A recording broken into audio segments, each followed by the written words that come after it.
Foundation, Jagriti. Under the guidance of founder, Mrs. Aparna Nivedya, Principal, Mrs. Kumkum Khosla, Secretary, Mrs. Namita Kakkar, and our dedicated volunteers, Jagriti has been transforming lives of many underprivileged children since 2013. What began with just 3-4 children has now grown to a dedicated entity with the vision to uplift these children and provide them with the best of academic, spiritual and moral education, thereby holistically developing their personalities.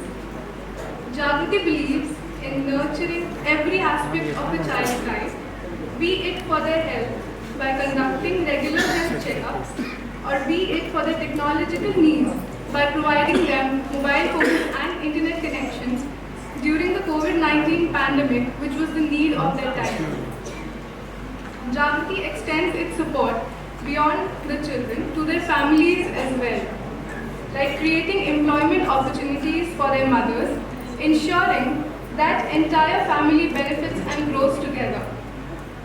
Jagriti is not just a program, it is a dedicated effort of our volunteers to transforming lives, making sure that children are instilled with values of life.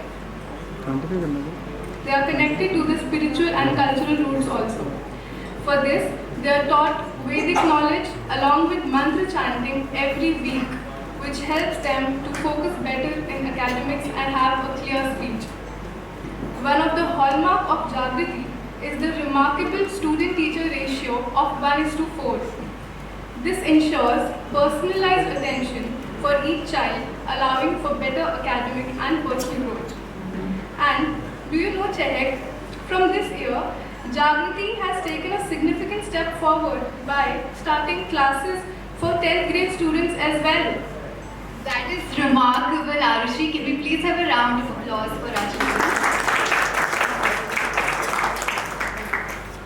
Now for the first performance, these children are going to sing a song composed by Aparna ji herself. This song titled Jagriti Ke Sajak Sipahi is all about the spirit of karma, encouraging these young minds to be vigilant, courageous in their journey towards life. Please welcome these tiny tots with a round of applause.